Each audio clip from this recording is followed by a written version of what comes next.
Harish, the best academy. Hi everyone, welcome to Harish academy. ఈరోజు current అఫైర్స్లో భాగంగా each and every టాపిక్ను మనము డీటెయిల్గా discuss చేసుకుందాం. ఇవాళ మన ఫస్ట్ టాపిక్ అరబ్ ఇస్లామిక్ సదస్సు, అరబ్ ఇస్లామిక్ సమ్మిట్. ఇది ఖతార్ కంట్రీలో జరిగింది. ఖతార్ కంట్రీ, ఇక్కడ ఖతార్ కంట్రీ మీరు అబ్జర్వ్ చేస్తే ఖతార్ క్యాపిటల్ దోహా. ఇది ఒక మిడిల్ ఈస్ట్ కంట్రీ అని చెప్పవచ్చు. Qatar capital Doha. మరి ఈ సమ్మిట్ ముఖ్య ఉద్దేశం ఏంటి? మనం ఆల్రెడీ ప్రీవియస్ క్లాసెస్లో డిస్కస్ చేసుకున్నాం. ఇజ్రాయెల్ గాజా వివాదానికి సంబంధించి గాజా భూభాగాన్ని, గాజా స్ట్రిప్ని ఆధీనంలో ఉంచుకున్న హమాస్ తీవ్రవాదులపైన ఇజ్రాయెల్ రిపీటెడ్గా అటాక్స్ చేస్తూ ఉంటుంది. అయితే ఫ్యూ డేస్ బ్యాక్ ఖతార్లో ఉన్న హమాస్ అధికారులపైన, హమాస్ అఫీషియల్స్ పైన కూడా ఇజ్రాయెల్ అటాక్ చేసింది. సో ఈ అటాక్ని వీళ్ళు ఖతార్ దేశము మా భూభాగం పైన జరిగిన అటాక్గా భావించి దీన్ని ఖండించాలి అని చెప్పేసి అరబ్ దేశాలన్నీ కూడా ఒక సమ్మిట్ని నిర్వహించాయి. ఈ సమ్మిట్ పేరే అరబ్ ఇస్లామిక్ సమ్మిట్. ఇందులో Arab countries, for example Yemen, UAE, Pakistan, Saudi Arabia, ఇటువంటి కంట్రీలు like Jordan, Iraq, Iran, Syria, ఇటువంటి కంట్రీస్ అన్నీ కూడా హాజరయ్యి ఈ ఇజ్రాయెల్ పైన ప్రెజర్ తీసుకురావాలి, ముఖ్యంగా యుఎన్ లెవెల్లో, ఐక్యరాజ్య సమితి లెవెల్లో యుఎన్ లెవెల్లో ప్రెజర్ తీసుకురావాలని చెప్పేసి ఒక నిర్ణయం తీసుకున్నాయి. ఇక్కడ మనకి ఎగ్జామ్ పాయింట్ ఆఫ్ వ్యూ తెలుసుకోవాల్సింది ఓఐసి. ఈ సమ్మిట్లో ఆర్గనైజేషన్ ఆఫ్ ఇస్లామిక్ కోఆపరేషన్కు సంబంధించిన కంట్రీలు కూడా పార్టిసిపేట్ చేశాయి. For example Iran, Iraq, Syria, Jordan అటువంటివి. ఇక్కడ ఓఐసి విషయానికి వస్తే ఇది 1969లో ఏర్పాటైంది. ఇందులో 57 మెంబర్ కంట్రీస్ ఉంటాయి. 57 మెంబర్ కంట్రీసు. దీని headquarters Jeddah, Saudi Arabia. దీని ప్రధాన కార్యాలయము సౌదీ అరేబియాలోని జడ్డా. ఇది second largest organisation after United Nations in terms of member countries. అంటే ఏంటి? ఐక్యరాజ్య సమితి తర్వాత రెండవ అతిపెద్ద ఆర్గనైజేషన్ సభ్య దేశాల పరంగా చూస్తే 57 కంట్రీస్ ఉంటాయి. సో ఇక్కడ గుర్తుపెట్టుకోవాల్సింది ఆర్గనైజేషన్ ఆఫ్ ఇస్లామిక్ కోఆపరేషన్ 1969లో ఏర్పాటైంది. ఇక మనము ప్రీవియస్ క్లాసెస్లో డిస్కస్ చేసుకున్నాం. ఇటీవల యునైటెడ్ నేషన్స్ జనరల్ అసెంబ్లీలో ప్రవేశపెట్టిన ఒక రెజల్యూషన్, ఒక తీర్మానం ఫ్రాన్స్ ప్రవేశపెట్టింది. న్యూయార్క్ డిక్లరేషన్కి అనుకూలంగా ఈ 2 స్టేట్ సొల్యూషన్ని సపోర్ట్ చేయాలి, ప్యాలెస్తీనాకి, ఇజ్రాయెల్కి సపరేట్ దేశాలు ఏర్పాటు చేసి 2 స్టేట్ సొల్యూషన్లో భాగంగా ఈ వివాదాన్ని పరిష్కరించాలి అని చెప్పేసి ఆ న్యూయార్క్ డిక్లరేషన్కి సపోర్ట్గా ఇండియా ఓటు కూడా వేసిందని చెప్పేసి మనం తెలుసుకున్నాం. సో ఇది ఖతార్లో జరిగిన అరబ్ ఇస్లామిక్ సమ్మిట్. ఇక్కడ గుర్తుంచుకోవాల్సింది హమాస్ తీవ్రవాదులు ఎక్కడ ఉంటారు అంటే గాజా స్ట్రిప్, గాజా భూభాగం. Next one, India Denmark relations. Prime minister Narendra Modi గారు డెన్మార్క్ ప్రైమ్ మినిస్టర్ మెట్టే ఫ్రెడరిక్సెన్ గారితో టెలిఫోన్లో కాన్వర్జేషన్ చేశారట, టెలిఫోన్లో మాట్లాడారు. దీని ముఖ్య ఉద్దేశం ఇండియాకి డెన్మార్క్కి మధ్య రిలేషన్స్ని ఇంప్రూవ్ చేయాలి, బలోపేతం చేసుకోవాలి. అలానే మనము యూరోపియన్ యూనియన్తో ఒక ఫ్రీ ట్రేడ్ అగ్రిమెంట్, స్వేచ్ఛా వాణిజ్య ఒప్పందాన్ని తీసుకురావాలని చెప్పేసి చర్చలు జరుపుతూ ఉన్నాం. సో ఆ India European Union free trade అగ్రిమెంట్ని త్వరగా దీన్ని ఫైనలైజ్ చేయాలి అని చెప్పేసి దానికోసం డెన్మార్క్ సపోర్ట్ కూడా కోరడం జరిగింది. అయితే ఇక్కడ గుర్తుపెట్టుకోవాల్సింది డెన్మార్క్ యూరోపియన్ యూనియన్లో మెంబర్ కంట్రీ. ప్రస్తుతం Denmark council of the European యూనియన్కి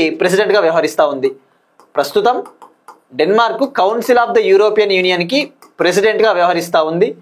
అలానే యునైటెడ్ నేషన్స్ సెక్యూరిటీ కౌన్సిల్లో, ఐక్యరాజ్య సమితి శాశ్వత మండలిలో ప్రస్తుతం డెన్మార్క్ నాన్ పర్మనెంట్ మెంబర్గా ఉంది. అంటే శాశ్వత సభ్య దేశం కానిది, నాన్ పర్మనెంట్ మెంబర్స్.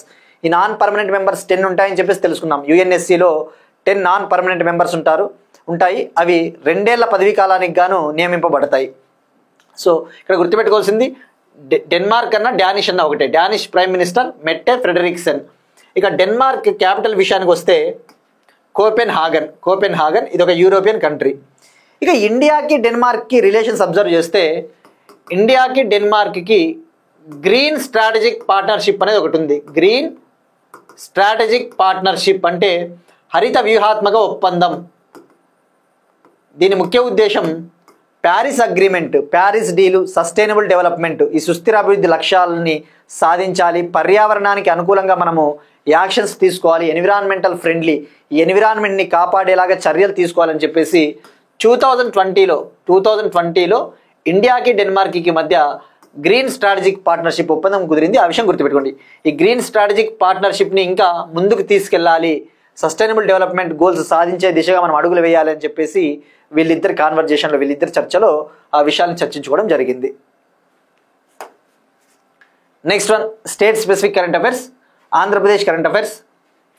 విశాఖపట్నంలో స్మార్ట్ ట్రాఫిక్ నిర్వహణ కోసం ఏఐ ఆధారిత ప్రాజెక్ట్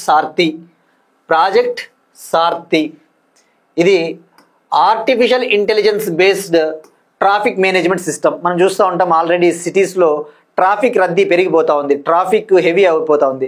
సో ఈ ట్రాఫిక్ రద్దీని, ఈ హ్యూజ్ ట్రాఫిక్ని ముందుగానే డిటెక్ట్ చేసి వెహికల్స్ని వేరే రూట్లలో మళ్లించడం కోసం, అలానే ఏ వెహికల్స్ ట్రాఫిక్ రూల్స్ని వైలేట్ చేస్తూ ఉన్నారో తెలుసుకోవడం కోసం ఈ ఏఐ టెక్నాలజీ బేస్డ్ ప్రాజెక్ట్ సార్థిని విశాఖపట్నంలో పైలట్ ప్రాజెక్ట్లో భాగంగా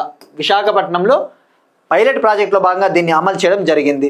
ఇక్కడ మనం తెలుసుకోవాల్సింది ప్రాజెక్ట్ సార్థి. ఈ స్టేట్ స్పెసిఫిక్ కరెంట్ అఫైర్స్లో ఈ ప్రాజెక్ట్ సార్థిని ఏ సిటీ లాంచ్ చేసిందని చెప్పేసి అడుగుతాడు. ప్రాజెక్ట్ సార్థి అంటే ఇక్కడ systematic augmented radial traffic and hoop induction, ఇందులో automatic number plate detection systems ఉంటాయి. అంటే ఒకవేళ ట్రాఫిక్ రూల్స్ వైలేట్ ఏవి చేస్తూ ఉన్నాయని చెప్పేసి ఆ నంబర్ ప్లేట్స్ని ఆటోమేటిక్గా డిటెక్ట్ చేసే టెక్నాలజీ ఉంటుంది. అలానే ఫేషియల్ రికగ్నిషన్ సిస్టమ్స్, ఈ ముఖ కవళికలను గుర్తించే వ్యవస్థలు ఉంటాయి. ఈ రెడ్ లైట్ వైలేషన్ డిటెక్షన్, ఈ ముఖ్యంగా ట్రాఫిక్ సిగ్నల్స్ని ఎవరు క్రాస్ చేస్తూ ఉన్నారో కనుక్కోవడానికి ఈ గుర్తింపు వ్యవస్థలు ఉంటాయన్నమాట. సో దీన్ని లాంచ్ చేసింది greater Visakha municipal corporation, GVMC launch చేసింది. పైలట్ ప్రాజెక్ట్లో భాగంగా దీన్ని అమలు చేశారు. Next one, again Andhra Pradesh current affairs. ఏపీఎస్ఆర్టీసీలో తొలి CNG bus, first compressed natural gas bus in APSRTC. ఈ సిఎన్జి బస్సెస్ ముఖ్య ఉద్దేశము పొల్యూషన్ని తగ్గించాలి. సిఎన్జి బస్సెస్ అయినా హైడ్రోజన్ ఫ్యూయల్ సెల్స్ బస్సెస్ అయినా ముఖ్య ఉద్దేశము ఈ పొల్యూషన్ని, కర్బన ఉద్గారాలని తగ్గించడమే ముఖ్య ఉద్దేశము. ఇప్పుడు ఏపీఎస్ఆర్టీసీ తొలిసారిగా ఆంధ్రప్రదేశ్ రాష్ట్రంలో చిత్తూరు ఆర్టీసీ డిపో ఆల్రెడీ ఉన్న diesel బస్సుని CNG బస్సుగా, compressed natural gas బస్సుగా transform చేసిందట, కన్వర్ట్ చేసిందట. ఇందులో భాగంగా ఆ సిఎన్జి ట్యాంక్స్ని అమరుస్తారు. సో ఇక్కడ గుర్తుపెట్టుకోవాల్సింది, ఇది రాష్ట్రంలోనే మొదటిసారిగా లాంచ్ చేసిన సిఎన్జి బస్సు కాబట్టి ఏ డిపో అంటే చిత్తూరు ఆర్టీసీ డిపో. దీన్ని థింక్ గ్యాస్ అనే సంస్థ ద్వారా ఆర్టీసీ అధికారులు ఈ ప్రాజెక్టుని స్టార్ట్ చేశారట. ఇది 1 ఇయర్ పాటు, ఏడాది పాటు ట్రయల్ రన్ నిర్వహిస్తారు. ట్రయల్ రన్ సక్సెస్ అయితే స్టేట్ వైడ్ ఇటువంటి బస్సెస్ని లాంచ్ చేయడానికి ప్రయత్నాలు చేస్తారని చెప్పేసి మనకి ఆర్టికల్ చెప్తా ఉంది. Next one, Telangana current affairs. Raj Bhasha విశిష్ట అవార్డు, రామగుండం ఎన్టీపీసీకి రాజ్ భాషా విశిష్ట అవార్డు దక్కింది. ఇటీవల గుజరాత్లోని గాంధీనగర్లో 5వ all India official language conference జరిగింది. 5వ అఖిల భారత అధికార భాషల సమ్మేళనం జరిగింది. అక్కడ హోంమంత్రిత్వ శాఖ అధికారిక భాషా విధానాన్ని విజయవంతంగా అమలు చేసినందుకు గాను రామగుండం ఎన్టీపీసీకి ఈ రాజ్ భాషా విశిష్ట అవార్డును ఇవ్వడం జరిగింది. ఇక ఇది పెద్దపల్లి డిస్టిక్. సో దీని ముఖ్య ఉద్దేశము ఈ అఫీషియల్ లాంగ్వేజెస్లో వివిధ రకాల అధికారిక భాషలను ఉపయోగించి పరిపాలనను, గవర్నెన్స్ను ఏవి బెస్ట్గా ఇంప్లిమెంట్ చేస్తాయో, ఏవి ఉత్తమంగా అమలు చేస్తాయో వాటికి ఈ అవార్డు ఇవ్వడం జరుగుతుంది. సో ఇది ఎక్కడ ఇచ్చినారు అంటే 5th all India official language conference, Ramagundam ఎన్టీపీసీకి. ఈ అవార్డు 2024-25 ఇయర్కి గాను, 2024-25 సంవత్సరానికి గాను ఈ యొక్క అఫీషియల్ లాంగ్వేజ్ పాలసీని అద్భుతంగా అమలు పరిచినందుకు ఈ అవార్డు దక్కింది. నెక్స్ట్ వన్, ఎకానమీకి సంబంధించి కరెంట్ అఫైర్స్. నీతి ఆయోగ్ రాబోయే రోజుల్లో ఈ ఆర్టిఫిషియల్ ఇంటెలిజెన్స్ని అద్భుతంగా అమలు చేయాలి అని చెప్పేసి, ఆర్టిఫిషియల్ ఇంటెలిజెన్స్ ఇంపాక్ట్ ఏ విధంగా మన జీడిపి సెక్టార్ పైన ఉండబోతా ఉంది, అలానే ఫ్రాంటియర్ టెక్నాలజీస్ సంబంధించి ఏ విధంగా అమలు చేయాలి అని చెప్పేసి ఒక 2 రోడ్ మ్యాప్లని రిలీజ్ చేసింది నీతి ఆయోగ్. ఒకటి వచ్చేసి AI for Viksit Bharat road map, artificial intelligence for Viksit Bharat road map and frontier tech repository అనే 2 రోడ్ మ్యాప్లని నీతి ఆయోగ్ లాంచ్ చేసింది. ఇక్కడ మనం తెలుసుకోవాల్సింది first Viksit Bharat target year 2047, 2047 కల్లా వికసిత్ భారత్ లక్ష్యాలని సాధించాలి. మరి ఇక్కడ ఈ వర్డ్ ఫ్రాంటియర్ టెక్నాలజీ అంటే ఏంటి? ఫ్రాంటియర్ టెక్నాలజీ అంటే అడ్వాన్స్డ్ టెక్నాలజీస్. ఇప్పుడు మనం ఏవైతే యూస్ చేస్తూ ఉన్నామో ఆర్టిఫిషియల్ ఇంటెలిజెన్స్ కావచ్చు, internet of things, drones, cloud computing, ఇవన్నీ కూడా ఫ్రాంటియర్ టెక్నాలజీస్ కిందకు వస్తాయి. అంటే అడ్వాన్స్డ్ టెక్నాలజీస్, ఇవన్నీ కూడా అడ్వాన్స్డ్ టెక్నాలజీస్, వీటినే ఫ్రాంటియర్ టెక్నాలజీస్ అంటారు. ఈ ఫ్రాంటియర్ టెక్నాలజీస్ని కనుక మనం బాగా యూటిలైజ్ చేసుకున్నట్టయితే మన జీడిపి టార్గెట్ 8% పర్ యానం, సంవత్సరానికి 8% జీడిపి సాధించాలన్న లక్ష్యానికి తప్పకుండా ఈ ఆర్టిఫిషియల్ ఇంటెలిజెన్స్ ఆధారిత యాక్టివిటీస్, ఈ ఆర్టిఫిషియల్ ఇంటెలిజెన్స్ ఆధారిత పనులు ఏవైతే ఎకనామిక్ యాక్టివిటీస్ ఉంటాయో తప్పకుండా మన టార్గెట్ని సాధించడానికి హెల్ప్ అవుతాయని చెప్పేసి ఈ AI for Viksit Bharat road మ్యాప్లో చెప్తా ఉంది. ఇక్కడ నీతి ఆయోగ్ అంటేనే గుర్తు రావాల్సింది, నీతి ఆయోగ్ మీరు అబ్జర్వ్ చేస్తే డిఫరెంట్ ఇండిసెస్ని రిలీజ్ చేస్తూ ఉంటుంది. ఒకసారి సస్టైనబుల్ డెవలప్మెంట్ గోల్స్ ఇండెక్స్ అంటాడు, ఎలక్ట్రిక్ వెహికల్స్ సంబంధించిన ఇండెక్స్లు. దీనికి ప్రధాన కారణం ఇది ఒక థింక్ ట్యాంక్ అంటే భారతదేశం అభివృద్ధి కావడానికి అవసరమైన ప్రణాళికలను అందిస్తూ ఉంటుంది. నీతి ఆయోగ్ 2015 జనవరి 1న ఏర్పాటైంది. 2015 జనవరి 1. దీనికి చైర్మన్గా ప్రైమ్ మినిస్టర్ గారు ఉంటారు. వైస్ చైర్పర్సన్గా ప్రస్తుతం సుమన్ బేరీ గారు ఉన్నారు. ఇక నీతి ఆయోగ్ సిఈఓగా ప్రస్తుతం బివిఆర్ సుబ్రహ్మణ్యం గారు.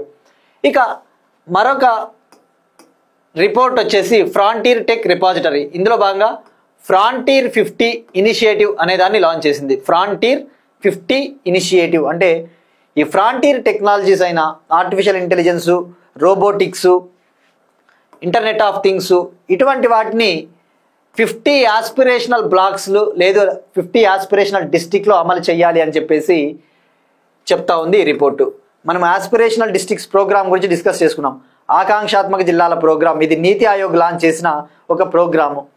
ఈ ఆకాంక్షాత్మక జిల్లాలు లేదా బ్లాకులు ఇటువంటివి 50ని సెలెక్ట్ చేసి 50 సెలెక్ట్ చేసి ఆ 50 డిస్ట్రిక్ట్స్ లేదా బ్లాక్లలో ఈ ఫ్రాంటియర్ టెక్నాలజీస్ని అద్భుతంగా అమలు చేయాలి, తద్వారా ప్రజలకు అభివృద్ధి పాసిబుల్ అవుతుందని చెప్పేసి ఈ రిపోర్ట్ చెప్తా ఉంది.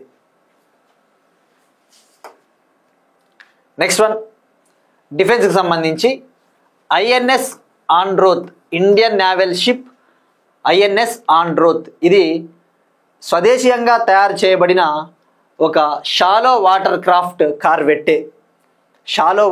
కార్వెట్టే.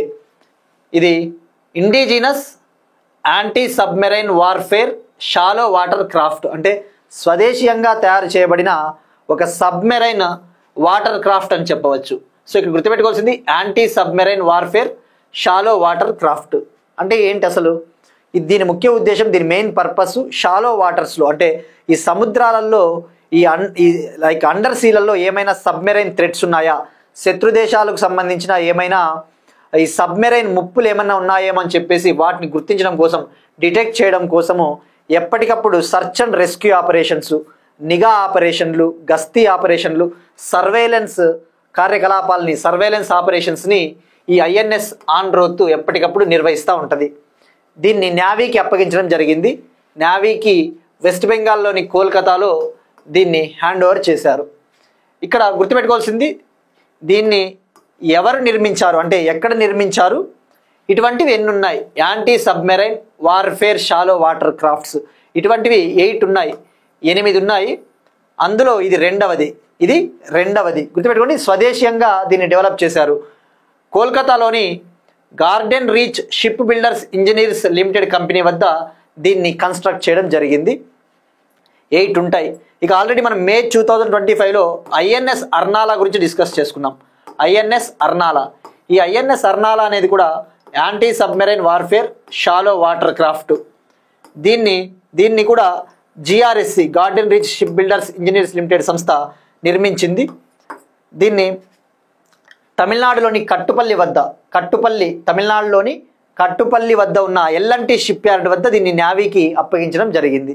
సో ఇక్కడ గుర్తుపెట్టుకోవాల్సింది INS Arnala, INS Androth. Next one, వంతారాకు సుప్రీంకోర్టు క్లీన్ చిట్. వంతారా ఇది ఒక animal rescue and rehabilitation centre అని చెప్పవచ్చు. అంటే జంతువుల్ని ఇక్కడ సంరక్షిస్తూ ఉంటారు. ముఖ్యంగా ఏవైతే గాయపడిన యానిమల్స్ ఉంటాయో వాటిని ఇక్కడ సంరక్షిస్తూ ఉంటారు. సో ఇది animal rescue and rehabilitation centre. అయితే ఈ వంతారా పైన ఇటీవల ఎక్కువగా వివాదాలు వస్తూ ఉన్నాయి. మనం ప్రీవియస్ క్లాసెస్లో కూడా డిస్కస్ చేసుకున్నాం. మహారాష్ట్రకు చెందిన కొల్హాపురి ఎలిఫెంట్ ఒకటి, మాధురి ఎలిఫెంట్, మాధురి లేదా దీన్ని మహాదేవి ఎలిఫెంట్ అంటారు. ఈ మాధురి ఎలిఫెంట్ని కూడా ఈ వంతారాకి తరలించారు. ఆ వంతారా దీన్ని అక్కడే పెట్టుకొని ఉంది. ఆ కొల్హాపూర్ ప్రాంత ప్రజలకి మాధురిని అప్పగించడం లేదని చెప్పేసి మహారాష్ట్ర చీఫ్ మినిస్టర్ ఫడ్నావిస్ గారు సుప్రీంకోర్టులో కేసు కూడా వేశారు. గవర్నమెంట్ కేసు వేసింది. సో ఈ కాంటెక్స్ట్లో వంతారా పైన కొన్ని అలిగేషన్స్ వస్తూ ఉన్నాయి. వీళ్ళు ఏం చేస్తూ ఉన్నారు అంటే, అసలు ఫస్ట్ ఎక్కడుంది వంతారా? ఇది గుజరాత్లోని జామ్నగర్, గుజరాత్లోని జామ్నగర్. ఇది రిలయన్స్ ఇండస్ట్రీస్కి చెందిన ఒక ఆర్గనైజేషన్, ముఖ్యంగా అనంత్ అంబానీ గారు నిర్వహిస్తూ ఉన్న ఒక యానిమల్ రిహాబిలిటేషన్ సెంటర్. అయితే దీనిపైన కొన్ని ఆరోపణలు వస్తూ ఉన్నాయి. ఈ వంతారాలో యానిమల్స్ని ఇల్లీగల్గా తీసుకొని వస్తూ ఉన్నారు. వేరే దేశాల నుంచి కావచ్చు, లేదంటే ఇండియాలోనే వివిధ ప్రాంతాల నుంచి ఇల్లీగల్గా ఈ యొక్క వైల్డ్ లైఫ్ రూల్స్ని అతిక్రమించి వైలేట్ చేసి ఇల్లీగల్గా యానిమల్స్ని తరలిస్తూ ఉన్నారు. వాళ్ళు మనీ లాండరింగ్ సొమ్మును కూడా ఈ యానిమల్స్ని ఇంపోర్ట్ చేసుకోవడం కోసం, అనిమల్స్ని ఒక దేశం నుంచి ఇంకో దేశం, ఒక దేశం నుంచి దిగుమతి చేసుకోవడానికి ఈ మనీ లాండరింగ్ సొమ్ముని కూడా ఉపయోగిస్తూ ఉన్నారని చెప్పేసి ఆరోపణలు వస్తే సుప్రీంకోర్టు ఒక స్పెషల్ ఇన్వెస్టిగేషన్ టీంని వేసింది, సిట్. ఆ స్పెషల్ ఇన్వెస్టిగేషన్ టీంకి ఎవరు అధ్యక్షత వహించారు అంటే సుప్రీంకోర్టు మాజీ జడ్జి జస్టిస్ చలమేశ్వర్ గారు. ఆయనతో పాటు మరో ముగ్గురు ఉన్నారు, మరో ముగ్గురు మెంబర్స్. అయితే ఏమని చెప్పిందంటే ఈ సిట్ రిపోర్టు ఇక్కడ ఎటువంటి వైల్డ్ లైఫ్ రూల్స్ వైలేట్ కాలేదు. ముఖ్యంగా సైట్స్ లాంటి రూల్స్ మనం డిస్కస్ చేసుకున్నాం. సైట్స్ ఇటీవల FBO ఎగ్జామ్లో కూడా అడిగాడు. సైట్స్ అంటే convention on international trade in endangered species of wild fauna and flora. Convention on international trade in endangered species of wild fauna and flora అంటే ఏవైతే అంతరించిపోయే జంతువులు కావచ్చు, లేదంటే మొక్కలు ఉన్నాయో అటువంటి వాటిలో ట్రేడ్ చేయకూడదు, అటువంటి వాటిలో వాణిజ్యం చేయకూడదు, అటువంటి వాటిని ఇల్లీగల్గా ఒక ప్రాంతం నుంచి ఇంకో ప్రాంతానికి ఎక్స్పోర్ట్ చేయకూడదు కమర్షియల్ పర్పసెస్ కోసం అని చెప్పేసి సైట్స్ చెప్తుంది. ఈ వంతారా పైన కొన్ని ఆరోపణలు వచ్చాయి. వైల్డ్ లైఫ్ ప్రొటెక్షన్ యాక్ట్ 1972 రూల్స్ని అతిక్రమిస్తూ ఉంది. సెంట్రల్ జూ అథారిటీ గైడ్ లైన్స్ని అతిక్రమిస్తూ ఉంది. Prevention of money laundering act 2002 రూల్స్ని వైలేట్ చేస్తూ ఉందని చెప్పేసి ఆరోపణలు ఇస్తే ఈ సిట్ అటువంటిది ఏమీ లేదు, అక్కడంతా ఎవ్రీథింగ్ ఇస్ ఫైన్, అంతా మంచిగానే ఉందని చెప్పేసి సిట్ రిపోర్ట్ ఇవ్వడం జరిగింది. సో ఈ కాంటెక్స్లో వంతారా మనకి ఇంపార్టెంట్, ఈ conventions important. Wildlife protection act 1972, Madhuri elephant వివాదము. ఈ సిట్కి ఎవరు హెడ్ అంటే జస్టిస్ చలమేశ్వర్ గారు.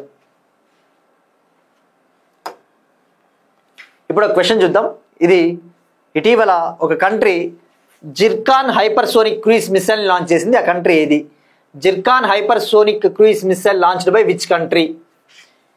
సో ఇది ట్రై చేయండి, జిర్కాన్ హైపర్సోనిక్ క్రూయిజ్ మిసైల్. అలానే హైపర్సోనిక్ అంటే దీని స్పీడ్ ఎంత ఉంటుందో కూడా కామెంట్ సెక్షన్లో ట్రై చేయండి. ఇక నిన్న మనం అడిగిన క్వశ్చన్, బ్యాటిల్ ఫీల్డ్ టూరిజం, యుద్ధ పర్యాటక రంగాన్ని స్టార్ట్ చేయబోతా ఉన్న స్టేట్ అంటే సిక్కిం. సిక్కింలో ఉన్న 3 ప్రాంతాలు నాతులా పాసు, డోక్లాము, చోలా పాస్ ఈ 3 ప్రదేశాలని ప్రజలకి ఓపెన్ చేయబోతా ఉంది టూరిస్ట్ పర్పసెస్ కోసం. సో గుర్తుపెట్టుకోండి, డొమెస్టిక్ టూరిజం, భారతదేశ పర్యాటకులకు మాత్రమే దీన్ని ఓపెన్ చేయబోతా ఉన్నారు వీటిని. Next one, democratic republic of కాంగోలో కొత్త ఎబోలా వ్యాధి. డెమోక్రటిక్ రిపబ్లిక్ ఆఫ్ కాంగో ఇది ఒక ఆఫ్రికన్ కంట్రీ. దీని క్యాపిటల్ వచ్చేసి కిన్షాసా. మరి ఇప్పుడు ఇక్కడ ఎబోలా వ్యాధి కొత్త స్ట్రెయిన్ వచ్చిందట, అంటే కొత్త రకము ఎబోలా వ్యాధి. ఇక్కడ ఫస్ట్ ఎబోలా గురించి తెలుసుకోవాలా.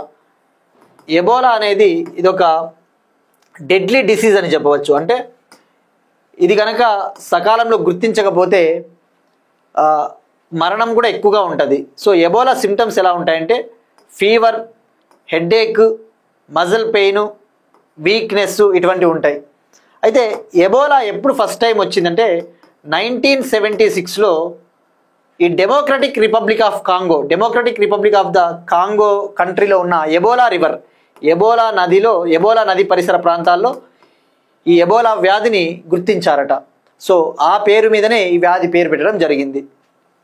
ఇప్పుడు ఈ డెమోక్రటిక్ రిపబ్లిక్ ఆఫ్ కాంగోలోని కసై ప్రావిన్స్లో, కసై అనే ప్రాంతంలో ఇది వచ్చిందట. ఈ వ్యాధి జైర్ అనే ఒక స్ట్రెయిన్ అంటే వైరస్ రకము, జైర్ వైరస్ రకం వల్ల ఇది పుట్టుకొని వచ్చిందట. మరి ఇక్కడ ఎబోలా గురించి తెలుసుకోవాల్సింది, అసలు ఎబోలా ఏ విధంగా వ్యాప్తి చెందుతుంది. దీనికి హోస్ట్ వచ్చేసి ఫ్రూట్ బ్యాట్స్, అంటే గబ్బిలాల ద్వారా మనుషులకి, లేదంటే గబ్బిలాల నుంచి మంకీసు, చింపాంజీస్కి వస్తుంది. అట్లా వాటి నుంచి హ్యూమన్స్కి కూడా వస్తుంది అనమాట. సో హోస్ట్ వచ్చేసి ఫ్రూట్ బ్యాట్స్. ఇవి టెరోపొడిడే అనే ఫ్యామిలీకి చెందిన జాతి ఈ ఫ్రూట్ బ్యాట్స్. మరి ఇవి ఏ టైప్ ఆఫ్ వైరస్ వల్ల వస్తుందంటే ఆర్థో ఎబోలా వైరసెస్ అనే కారణం చేత ఈ ఎబోలా వైరస్ వస్తుంది. సో ఇక్కడ గుర్తుపెట్టుకోవాల్సింది, ఎబోలా ముఖ్యంగా ఎక్కువగా ఈ ఆఫ్రికన్ కంట్రీస్లో ఉంటుంది. నెక్స్ట్ వన్, క్లామిడియా నుండి కోలాలను కాపాడడానికి ప్రపంచంలోనే మొట్టమొదటి టీకా ఆస్ట్రేలియాలో కోలాలు అనే ఒక రకమైన జంతువులు, ఒక కైండ్ ఆఫ్ మార్సూపియల్స్ ఉంటాయట. అంటే ఇప్పుడు కంగారులు ఎలానో అలా ఒక రకమైన యానిమల్స్ ఇవి కోలాలు. అయితే ఇవి ఎక్కువగా క్లమీడియా అనే ఒక బ్యాక్టీరియల్ ఇన్ఫెక్షన్ని ఫేస్ చేస్తూ ఉన్నాయట. ఈ క్లమీడియా అనేది ఒక బ్యాక్టీరియల్ ఇన్ఫెక్షన్. ఈ ఇన్ఫెక్షన్ వల్ల ముఖ్యంగా వీటిలో ఇన్ఫర్టిలిటీ ఎక్కువైపోతూ ఉందట, అంటే సంతాన ఉత్పత్తి రేటు తగ్గిపోతూ ఉంది. తద్వారా వీటి మరణానికి కూడా ఈ క్లమీడియా బ్యాక్టీరియల్ ఇన్ఫెక్షన్ కారణమవుతూ ఉందట. సో ఇప్పుడు వీటిని కాపాడడానికి, కోలాలను కాపాడడానికి ప్రపంచంలోనే మొట్టమొదటి వ్యాక్సిన్ డెవలప్ చేసింది, వరల్డ్స్ ఫస్ట్ వ్యాక్సిన్ని డెవలప్ చేసింది, అప్రూవ్ చేసింది. సో ఇక్కడ గుర్తుపెట్టుకోవాల్సింది, ఇది సింగిల్ డోస్ వ్యాక్సిన్. ఇది ఆస్ట్రేలియాలోని క్వీన్స్లాండ్లో ఉన్న university of the sunshine Coast వాళ్ళు దీన్ని డెవలప్ చేశారు. సో కోలాలకి వ్యాక్సిన్ డెవలప్ చేసిన కంట్రీ అంటే Australia. Next one, international relations సంబంధించి కొన్ని మిలిటరీ ఎక్సర్సైజెస్. రెజల్యూట్ డ్రాగన్ 2025 ఇది జపాన్కి అమెరికాకి మధ్య బిగిన్ అయిన ఒక మిలిటరీ ఎక్సర్సైజ్. జపాన్కి అమెరికాకి మధ్య ప్రారంభమైన ఒక మిలిటరీ ఎక్సర్సైజ్. ఈ మిలిటరీ ఎక్సర్సైజ్లో భాగంగా అమెరికా జపాన్లో టైఫూన్ మిసైల్ సిస్టమ్స్ని ఏర్పాటు చేసిందట. అమెరికా జపాన్లో ఈ మిలిటరీ ఎక్సర్సైజ్లో భాగంగా టైఫూన్ మిసైల్ సిస్టమ్ని, ఇక్కడ ఇమేజ్లో చూస్తున్నట్టు ఈ రకమైన ల్యాండ్ బేస్డ్ మిసైల్ సిస్టమ్ని అక్కడ ఏర్పాటు చేసింది. సో ఇమ్మీడియట్గా టైఫూన్ మిసైల్ సిస్టమ్స్ని మీరు వెనక్కి తీసుకోండి అని చెప్పేసి చైనా అమెరికాని జపాన్ని అడిగిందనమాట. సో ఇక్కడ ఈ కాంటెక్స్లో తెలుసుకోవాల్సింది, ఈ resolute dragon exercise, typhoon missiles, ఇది ఒక medium range land based missile. Next one, China విమాన వాహన నౌక Fujian, China's new air craft carrier Fujian. మనం చూస్తూ ఉన్నాం సౌత్ చైనా సీ. ఈ సౌత్ చైనా సీ అనేది ఎప్పుడు కూడా వోలటైల్గా ఉంటుంది. ఈ సౌత్ చైనా సీలో చైనా, అలానే ఫిలిప్పైన్స్ ఇటువంటి కంట్రీలు కొన్ని ఐలాండ్స్ కోసం, కొన్ని దీవుల కోసం ఎప్పుడు కూడా కాన్ఫ్లిక్ట్ కొనసాగిస్తూనే ఉంటాయి, వివాదాలు కొనసాగిస్తూనే ఉంటాయి. ఇప్పుడు సౌత్ చైనా సీలో చైనా ఒక ఎయిర్ క్రాఫ్ట్ క్యారియర్ని, ఫుజియాన్ అనే ఒక విమాన వాహన నౌక, లేదంటే దీన్ని ఒక ఎయిర్ క్రాఫ్ట్ క్యారియర్ని అక్కడ ఏర్పాటు చేసిందట. దీనికి ప్రధాన కారణం ఫిలిప్పైన్స్ కంట్రీతో చైనాకి కాన్ఫ్లిక్ట్ ఎక్కువ అవుతా ఉంది, వివాదం ఎక్కువ అవుతా ఉంది. దానికి ప్రధాన కారణం ఇక్కడ మీరు అబ్జర్వ్ చేస్తే ఇక్కడ ఇమేజ్లో స్కార్ బారో షోల్ అనేది ఒకటి ఉంది. స్కార్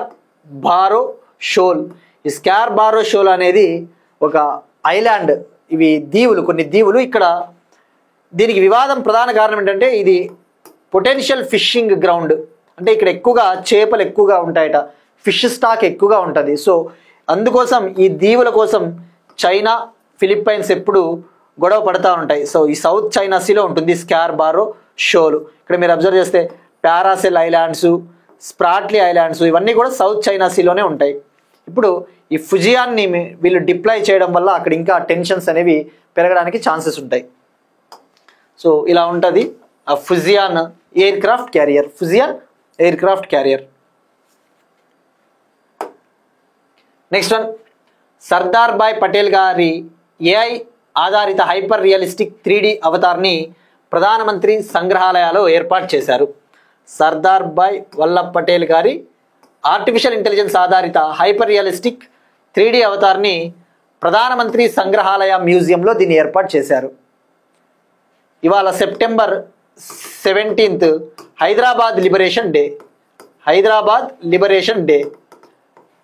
ఈ రోజున సెప్టెంబర్ 17న ఆపరేషన్ పోలో పేరిట, గతంలో సర్దార్ వల్లభాయ్ పటేల్ గారు ఆపరేషన్ పోలో పేరిట ఒక ఆపరేషన్ని లాంచ్ చేసి ఈ హైదరాబాద్ సంస్థానాన్ని భారతదేశ యూనియన్లో విలీనం కావడానికి కృషి చేసిన వ్యక్తి సర్దార్ భాయ్ పటేల్ గారు. సో ఈ ప్రధానమంత్రి సంగ్రహాలయ అంటే ఇది ఒక మ్యూజియం. ఇందులో భారతదేశానికి ప్రధానమంత్రులుగా చేసిన ప్రైమ్ మినిస్టర్స్ ఎవరైతే ఉన్నారో వాళ్ళకి సంబంధించిన లైఫ్ డీటెయిల్స్ అన్నీ కూడా ఈ మ్యూజియంలో ఉంటాయి. ఇది న్యూఢిల్లీలో ఉంటుంది. ఇలా ఉంటుంది మ్యూజియం. దీన్ని 2022లో ప్రైమ్ మినిస్టర్ మోడీ గారు లాంచ్ చేశారు. దీని ముఖ్య ఉద్దేశం ఈ యొక్క AI powered hyper realistic 3D Avatar అనేది ఒక ఇంటరాక్టివ్ 3D అవతార్ అని చెప్పవచ్చు. అంటే ఇది లైక్ ఇంటరాక్టివ్ మోడ్లో ఉంటుంది. ఒక విధంగా చెప్పాలంటే చాలా రియలిస్టిక్గా ఉంటుంది. నెక్స్ట్ వన్, స్పోర్ట్స్కి సంబంధించి దులీప్ ట్రోఫీ విజేతగా సెంట్రల్ జోన్ నిలిచింది. సెంట్రల్ జోన్, ఈ దులీప్ ట్రోఫీ అంటే ఇది క్రికెట్ టోర్నమెంట్. ఇది భారతదేశంలో జరిగే ఒక ఫస్ట్ క్లాస్ క్రికెట్ టోర్నమెంట్. ఈ ఫైనల్లో సెంట్రల్ జోను సౌత్ జోన్ పైన విజయం సాధించింది. ఈ టోర్నమెంట్ ఫైనల్ బెంగళూరులో జరిగింది, బెంగళూరులో. సో దులీప్ ట్రోఫీ అంటే క్రికెట్, విన్నర్ వచ్చేసి central zone. Next one, again స్పోర్ట్స్కి సంబంధించి FIDE women's grand Swiss 2025 title. FIDE women's grand Swiss 2025 title. ఇది ఉజ్బెకిస్తాన్లోని సమర్కండ్లో ఈ టోర్నమెంట్ జరిగింది. ఉజ్బెకిస్తాన్లోని సమర్కండ్లో. ఇందులో విజేతగా తమిళనాడు చెన్నైకు చెందిన వైశాలి రమేష్ బాబు అనే ఈ అమ్మాయి విజేతగా నిలిచింది. వరుసగా 2వ ఏడాది ఈ టైటిల్ని ఈమె గెలుపొందిందట. ఇవి ఇవాల్టి కరెంట్ అఫైర్స్. మనం ఒకసారి క్విక్గా రీక్యాప్ చేద్దాం. ఖతర్లో అరబ్ ఇస్లామిక్ సదస్సు, ఇండియా డెన్మార్క్ రిలేషన్స్, విశాఖపట్నంలో స్మార్ట్ ట్రాఫిక్ నిర్వహణ కోసం ఏఐ ఆధారిత ప్రాజెక్ట్ సారథి, ఏపీఎస్ఆర్టీసీలో తొలి సిఎన్జి బస్, రామగుండం ఎన్టీపీసీకి రాజ్ భాషా విశిష్ట అవార్డు, నీతి ఆయోగ్ లాంచ్ చేసిన 2 road maps, AI for Viksit Bharat road map, frontier tech repository, INS Androth 2వ స్వదేశీ anti submarine warfare shallow water craft, వంతారాకు supreme court clean chit,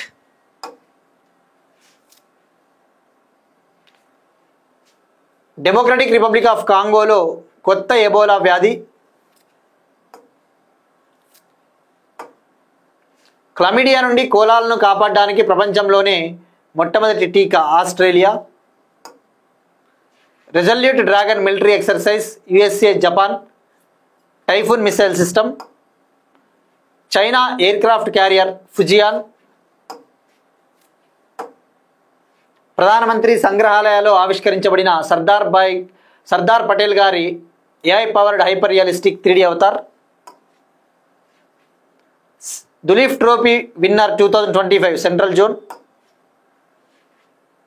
FIDE women's grand Swiss 2025 tournament winner Vaishali Ramesh Babu, Tamil Nadu girl. That's it. These are today's current affairs. Will meet again tomorrow and thank you everyone.